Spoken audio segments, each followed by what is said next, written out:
আচ্ছা, আপনার সঙ্গেও কি কখনো এমনটা হয়েছে? আপনার সামনে থাকা মানুষটাকে কিছুতেই বিশ্বাস করে উঠতে পারছেন না।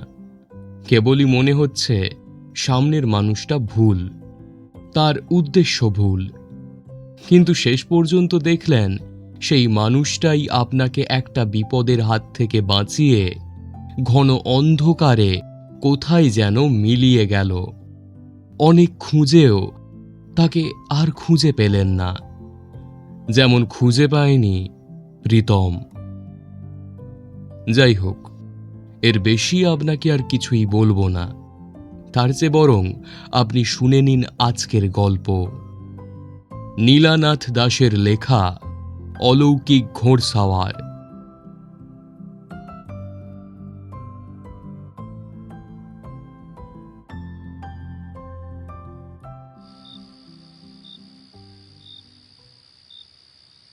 ম্যালের পেছনের দিকের রাস্তাটা দিয়ে হাঁটতে প্রীতমের একটু ভয়ই করে। কেমন নির্জন, রাস্তার পাশেই গভীর খাদ হাঁ করে আছে, যেন গিলে যাবে। দিনের আলোয় তবু অন্যরকম লাগে, লোকজন যাতায়াত করে। কিন্তু সন্ধে পেরিয়ে গেলে কুয়াশা আর অন্ধকারে এ পথ দিয়ে হাঁটতে গেলে গাটা ছমছম করে বইকি। আজ কার্সিয়াং পর্যন্ত ঠিকঠাকই এসেছে প্রীতম। কার্সিয়াং পেরোনোর আগেই হঠাৎ ধস নামার কারণে ওকে ঘুরপথে আসতে হয়েছে। সেজন্য গাড়ি নিচে রেখে ও যখন ম্যালের কাছে এলো, তখন ছায়া ছায়া অন্ধকার নেমে এসেছে। একবার ভেবেছিল ফিরে যায়, কিন্তু সপ্তাহে মাত্র একবারই আসা। চলে গেলে ফের সামনের শনিবারের আগে ওর আসা হবে না। ওদিকে নিজের অফিস রয়েছে, নানান কাজকর্মও থাকে সারা সপ্তাহ। তার জন্য সোম থেকে শুক্র 5 দিন আসা অসম্ভব। এখানে লিজে একটা হোটেল নিয়েছে প্রীতম।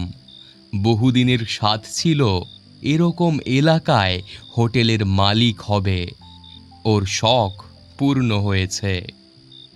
এমনিতে বিশ্বাসী লোক বাহাদুর দেখাশোনা করে, আর প্রতি শনিবার ও দার্জিলিংয়ে আসে, হিসেব নিকেশ মেলায়।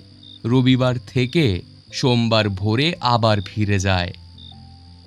ম্যাল থেকে প্রায় 4 কিলোমিটার দূরে ওর হোটেল।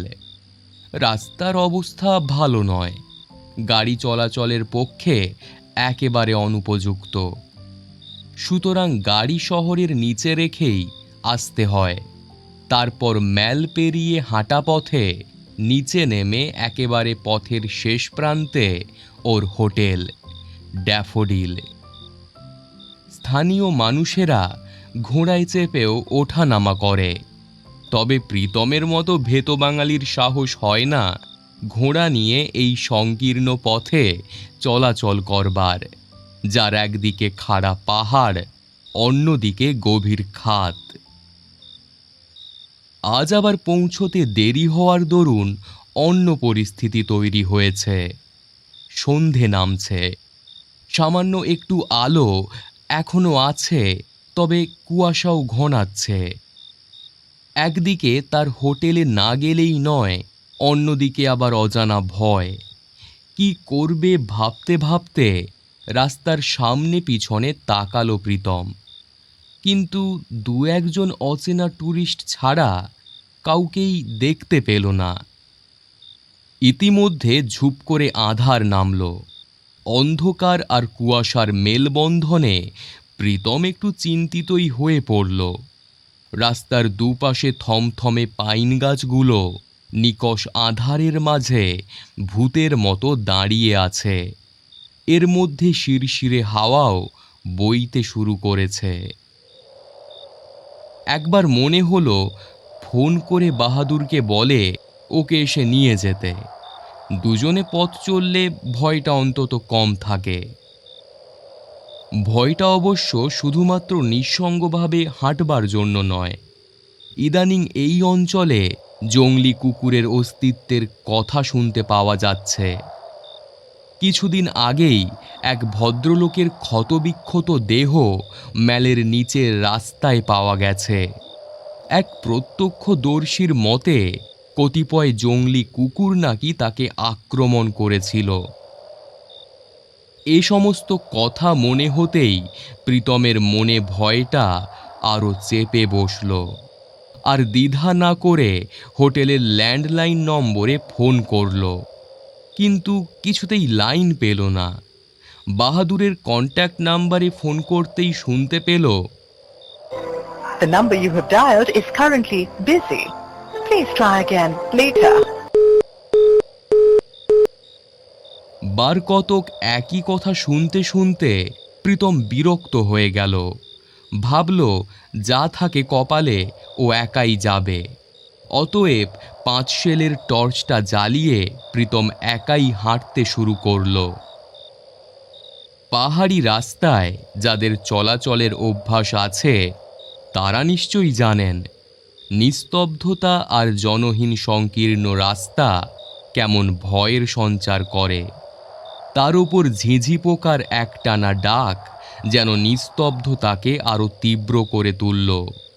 প্রীতমের ক্ষেত্রেও তার অন্যথা হলো না। মনের মধ্যে জমে ওঠা একরাশ ভয় থেকে ওর কেবলই মনে হতে লাগলো, সামনে কোনো বিপদ নেই তো।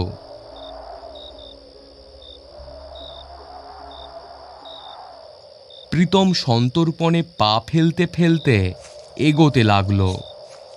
হাঁটতে হাঁটতে ওর মনে হতে লাগলো ওর দিকে কোনো অদৃশ্য চোখ যেন নজর রেখে চলেছে। হঠাৎ ওর চোখ চলে গেল রাস্তার ডান পাশের ঝোপটার দিকে। সেখানে অন্ধকারে কজোড়া আগুনের ভাঁটার মতো চোখ জ্বলে উঠল। প্রীতম ভাবল, তাহলে কি জংলি কুকুর পিছু নিয়েছে, সুযোগ মতো আক্রমণ করবে। ও শুনেছে অনেক সময় পাল্টা আক্রমণে এই পাহাড়ি সাপদরা ভয় পেয়ে যায়, কিন্তু জংলি কুকুর দল বেঁধে আক্রমণ করলে বাঘসিংহও পেরে ওঠে না। আর প্রীতম তো মানুষ, তাও ভীতু প্রকৃতির।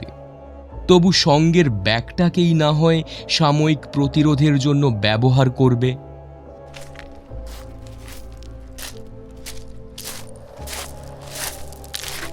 ঝোপের মধ্যে থেকে আসা সন্তর্পণ চলাফেরার শব্দ ও শুনতে পাচ্ছে।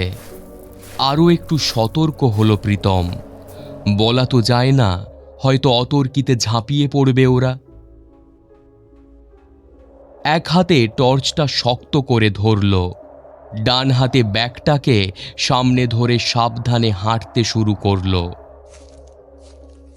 চারিদিকে এত নৈশব্দ যে নিজের নিঃশ্বাসের শব্দ শুনতে পাওয়া যাচ্ছে। তার ওপর বুনো কুকুরের সম্ভাব্য উপস্থিতি ওর মনকে আরও দুর্বল করে তুলল। কিন্তু ওর ভয়টা যে অমূলক নয় তা কিছুক্ষণের মধ্যেই প্রমাণিত হলো। খানিকটা এগোতেই শব্দটা আরও কাছে এগিয়ে এলো। উৎস অনুমান করে পাতলা ঝোপঝাড়ের মধ্যে আলো ফেলতেই ও দেখল কটা হিংস্র কুকুর দাঁত বের করে দাঁড়িয়ে আছে।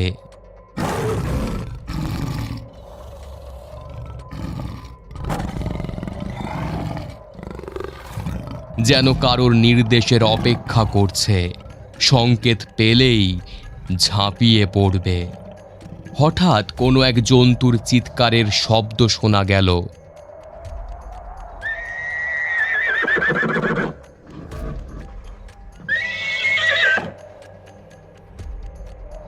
হাত থেকে টর্চটা পড়ে গড়িয়ে গেল কোনো খাদের দিকে। প্রীতম বুঝতে পারল তার আর বাঁচার কোনো রাস্তা নেই। হয়তো আগামীকালের সূর্যোদয় আর দেখা হবে না। ব্যাগটাকে ও আরো শক্ত করে চেপে ধরল। ঠিক তখনই ঘোড়ার খুরের আওয়াজ শুনতে পেল। কেউ ঘোড়ায় চেপে আসছে। ক্রমে জোরালো হলো সেই আওয়াজ।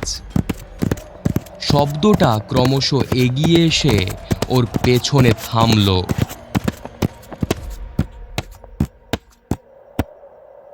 বুকে একটু বল ফিরে পেল। ও পেছন ফেরার আগেই ঘোড়সাওয়ারের কাছ থেকে অভয়বাণী ভেসে এলো। Hello. Don't get scared. I'm here to help you. আগন্তুক ভদ্রলোকের ইংরেজি উচ্চারণই বলে দিল তিনি ভারতীয় নন, ব্রিটিশ। প্রীতম দেহে ও মনে সাহস ও শক্তি ফিরে পেল। বক্তার চেহারা দেখবার জন্য ঘাড় ঘোরাতেই মনে হলো দীর্ঘদেহী একজন তার সামনে দাঁড়িয়ে আছে। চেহারা বুঝবার তেমন উপায় নেই, অন্ধকারই এর অন্তরায়। আশ্বাস পেয়েও তাই প্রীতম একটু দ্বিধা করল, সেই সঙ্গে অবাকও হলো, কারণ এত অন্ধকারে ঘোড়ায় সাওয়ার হয়ে কেই বা এই রাস্তা দিয়ে যাবে। প্রীতম আরও আশ্চর্য হলো সাহেবের কথা শুনে, মনের কথাটা যেন পড়ে ফেলতে পারেন। বললেন, I'm Mr. William. Going back to William Mansion from my tea garden. Well, young man, let's go together. এ যে মেঘ না চাইতেই জল। প্রীতম তৎক্ষণাৎ রাজি হল। ঘোড়ার পিঠে চাপবার আগে ফের একবার ঝোপের মধ্যে দেখার চেষ্টা করল। না, সেই আগুনের চোখগুলো আর দেখা যাচ্ছে না। হয়তো মিস্টার উইলিয়ামকে দেখে ওরা শিকারের আশা ত্যাগ করেছে। কিন্তু প্রীতম কোনোদিনও ঘোড়ায় চাপেনি, সেজন্য একরকম কসরত করেই উঠে বসল।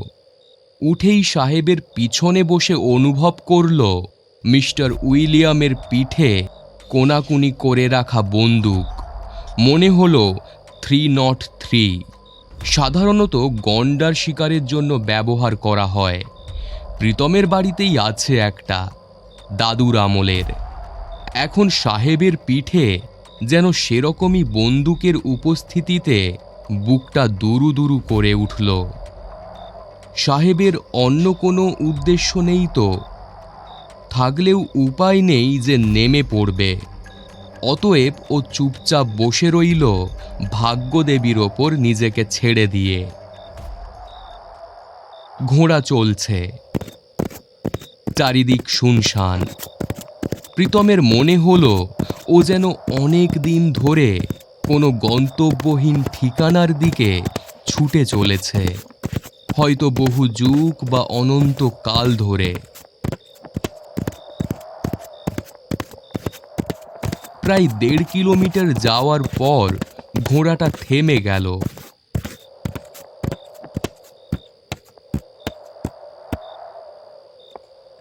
সাহেব মুখে অস্ফুট শব্দ করলেন। Oh God. এরপর তিনি বললেন, The road is very narrow here. You have to get down. প্রীতমের কাছে অন্য কোনো অপশন ছিল না, হ্যাঁ অথবা না বলার। ও কষ্টে সৃষ্টে ঘোড়া থেকে নেমে পড়ল। সাহেবও নামলেন। প্রীতম প্রতি শনিবার করে বছরখানেক হলো এদিকে আসছে, তবে ও পায়ে হেঁটেই এ পথ দিয়ে যাতায়াত করে। আর আগেই বলেছি, দিন থাকতে এ রাস্তায় লোক চলাচল করে। পাহাড়ি সরু রাস্তা রাতের বেলায় বিপজ্জনক হয়ে ওঠে। কুয়াশা কয়েক মিনিটের মধ্যে যেন আরও ঘন হয়ে উঠেছে। কুয়াশা আর অন্ধকার পাহাড় আর খাদের মধ্যেকার তফাতটুকুও মুছে দিল। প্রীতমের মনে হলো ও জীবন থেকে অনেক অনেক দূরে আলাদা কোনো জগতে চলে এসেছে।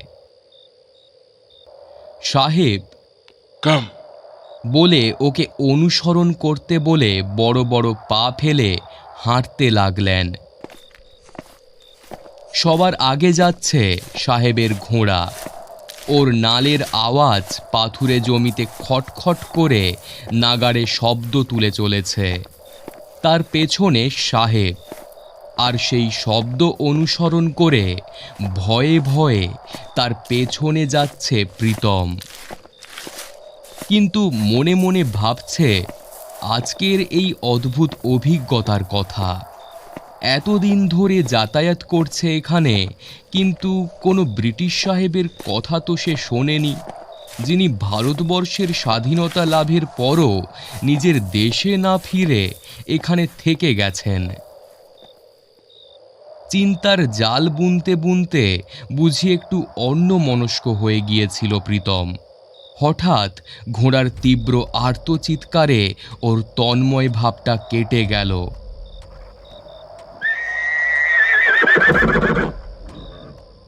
ঠিক তারপরই সাহেবের গলার আওয়াজ শুনতে পেল প্রীতম। নিজের ঘোড়াকে ডাকছেন সাহেব। Hero, hero, hero. গগনভেদী সেই ডাক পাক খেয়ে খেয়ে পাহাড়ের মধ্যে প্রতিধ্বনিত হচ্ছে। সামনের দিকে তাকিয়ে সাহেব বা তার ঘোড়া কাউকেই দেখতে পেল না প্রীতম, যেন অন্ধকার তাদের গ্রাস করেছে। অথচ ওরা তো প্রীতমের থেকে খুব একটা দূরে ছিল না। আচমকা একটা সম্ভাবনার কথা ওর মনে এলো। এখানেও কি কার্সিয়াংয়ের মতো ধস নেমেছে? হয়তো কিছুক্ষণ আগেই নেমেছে, তাই এখনো লোকজন জানতে পারেনি। আতঙ্কিত প্রীতম মিস্টার উইলিয়ামের নাম ধরে চিৎকার করল কয়েকবার। মিস্টার উইলিয়াম, আপনি কোথায়? মিস্টার উইলিয়াম, কোথায় আপনি? Mister William. কিন্তু কোনো সাড়া পাওয়া গেল না। একটা হিমেল স্রোত তার ধমনী বরাবর নেমে গেল। তাহলে কি সাহেব আর তার ঘোড়া দুজনেই খাদের অতলে তলিয়ে গেলেন? নিশ্ছিদ্র অন্ধকারে দিকবিদিক জ্ঞান শূন্য হয়ে প্রীতম দাঁড়িয়ে রইল। ঠিক তখনই ওর সেলফোনটা বেজে উঠল।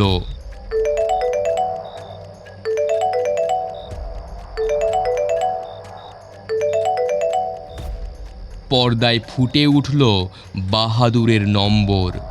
প্রীতম পৌঁছাতে দেরি করছে দেখে বেশ কয়েকবার নাকি বাহাদুর ফোন করেছিল, কিন্তু লাইন পায়নি। হয়তো কোনো অসুবিধেয় পড়েছে ভেবে হোটেলের অন্য দুজন কর্মীকে নিয়ে ও ম্যালের দিকের রাস্তাটায় রওনা হয়েছে। ও যা বলল তাতে প্রীতমের খুব কাছেই ওরা এসে পড়েছে। বাহাদুরের ফোন পেয়ে ধরে প্রাণ ফিরল প্রীতমের।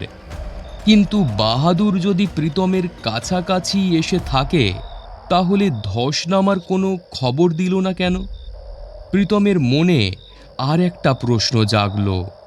সাহেব কি তাহলে খাদে পড়ে গিয়ে চিৎকার করার অবস্থাতেও নেই? ওকে বাঁচাতে হবে। মুখের কাছে দুহাত এনে, বাহাদুর, বাহাদুর, আমি এখানে বাহাদুর, তাড়াতাড়ি এসো, হেল্প চাই, তাড়াতাড়ি এসো বাহাদুর। বলে প্রীতম গলা ফাটিয়ে চিৎকার করল। আকস্মিক ঘটনার আঘাতে ওর যেন আর কোনো ভয় ডর বা অন্য কোনো অনুভূতি কাজ করছে না। বারবার একটাই কথা শুধু মনে হচ্ছে, মিস্টার উইলিয়াম ঠিক সময় না এলে সেই মুহূর্তে বুনো কুকুরেরা হয়তো ওকে মেরেই ফেলতো। কিন্তু কয়েকবার, হ্যালো, হ্যালো মিস্টার উইলিয়াম, শুনতে পাচ্ছেন আমাকে? Mister William, mister William, can you hear me? Mister William. বলবার পরও যখন কোনো প্রত্যুত্তর এলো না, তখনও চুপ করে গেল। আর ঠিক তখনই কতগুলো টর্চের জোরালো আলোর সঙ্গে বাহাদুরের গলার আওয়াজ শুনতে পেল। সাবজি, আমরা এসে গেছি সাবজি, আমরা এসে গেছি। প্রীতমও সাড়া দিল। বাহাদুর ও তার সঙ্গীদের দেখেই প্রীতম প্রথমেই সাহেবের কথা বলল। বাহাদুর, বাহাদুর, বাহাদুর, তাড়াতাড়ি চলো, একটা লোক খাদে পড়ে গেছে, যা হোক করেই বাঁচাতে হবে বাহাদুর। চলো চলো, তো তোমরা দুজনও চলো, তাড়াতাড়ি চলো, একজন লোক খাদে পড়ে আছে, চলো তাড়াতাড়ি। ওদের খাদে পড়ে যাওয়ার কথা শুনে বাহাদুর যা বলল তাতে প্রীতম অবাক হয়ে গেল। ये हादसा आज का नहीं है साहब जी, ये 30-40 साल पुराना हादसा है। कह सकते हैं कि ये अतीत का एक दुर्घटनार पुनर्अभिनय আছে। खास तिथिते कोई देखते पाए, आज যেমন আপনি দেখলেন।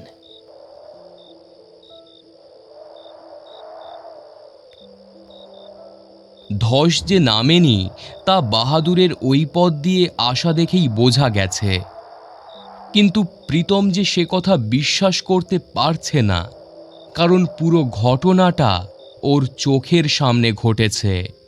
সেজন্য বারে বারে ওদের উদ্ধারের কথা বাহাদুরকে বলতে লাগলো। বাহাদুর ওকে অনেক কষ্টে বুঝিয়ে হোটেলে নিয়ে গেল।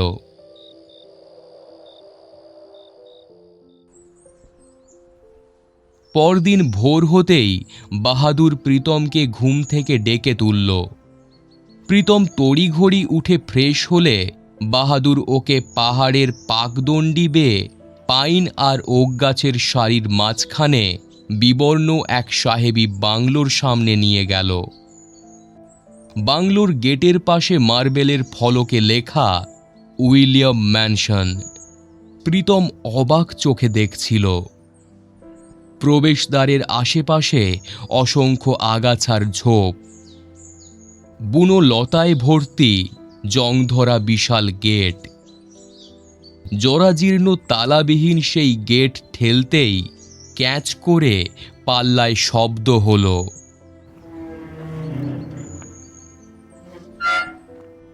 বাড়ির চৌহদ্দিতেও ঝোপঝাড় আর শুকনো পাতার জঞ্জাল। বোঝাই যাচ্ছে দীর্ঘদিন কোনো জনমনীষীর পায়ের ছাপ এ বাড়িতে পড়েনি। ভাঙা ও জীর্ণ লোহার দোলনা বসবার জায়গাটা প্রমাণ করে দেয় এটা সাহেবের বাগান বাড়ি ছিল।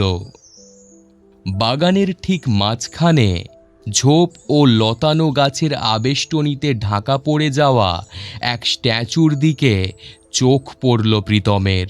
একটি তেজি ঘোড়ার পিঠে এক সাহেবের মূর্তি। প্রীতম দেখে স্তম্ভিত হয়ে গেল। বাহাদুরি নিস্তব্ধতা ভাঙল। आजादी के बाद भी विलियम साहबजी इस देश को छोड़कर नहीं गए। এই অঞ্চলের বন পাহাড় এগুলোর প্রেমে পড়ে গেছিলেন। अच्छा आदमी विलियम साहबजीর সব সময়ের সঙ্গী ছিল তার প্রিয় ঘোড়া হিরো। শোনা যায় এক রাতে তার চা বাগান থেকে ফেরার পথে তার ঘোড়াটা খাদে পড়ে যায়। उसको बचाने के लिए साहब जी भी खादेर काछे जान, किंतु बचाते तो पारेनी ना, उल्टे तिनिও खादेই नाकी पड़े जान। कोई ये भी कहता है कि साहब जी যখন ঘোড়ায় চেপে বাড়ি ফিরছিলেন তখনই দুর্ঘটনাটা ঘটে। ये सब অনেক বছর আগের ঘটনা আছে। हर साल कोई ना कोई इस हादसे को जरूर एक बार देखता है, पर बस यही तक ही कारो कखनो कोनो क्षति करेनনি साहेब। बड़ो উপকারী ছিলেন। এই অঞ্চলের সবাই তাকে এক নামে চিনে। এই বাংলোর দখল নিতেও কেউ কখনো আসেনি। বহু বছর ধরে এভাবেই পড়ে আছে তার বাংলো। এ পর্যন্ত বলে বাহাদুর প্রীতমের দিকে তাকালো। প্রীতম তখনও সেই স্ট্যাচুর দিকে তাকিয়ে, কারণ গত রাতে এই অশরীরী যুগলেরই সফর সঙ্গী হয়েছিল সে। তাছাড়া সাহেব ওকে জংলি কুকুরের হাত থেকেও বাঁচিয়েছে। মনে মনে সাহেবকে ধন্যবাদ জানালো। সাহেব যে ভালো লোক ছিলেন তা প্রীতম নিজের অভিজ্ঞতা দিয়েই বুঝেছে। আর সে রাতে আসলে কি ঘটেছিল প্রীতম এখন তা জানে। যেমন করেই হোক হিরো খাদে পড়ে গিয়েছিল। সাহেব ওকে বাঁচাতে চেয়েছিলেন, আর তখনই কোনোভাবে খাদে পড়ে যান।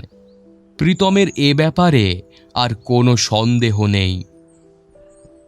প্রীতম অনুভব করে উইলিয়াম সাহেব এবং তার ঘোড়ার বিদেহী আত্মা আজও ম্যাল থেকে ড্যাফোডিল হোটেল হয়ে যে রাস্তা উইলিয়াম ম্যানশনের দিকে গেছে সে পথে ঘুরে বেড়ায়। ওদের আত্মা এখনো মুক্তি পায়নি।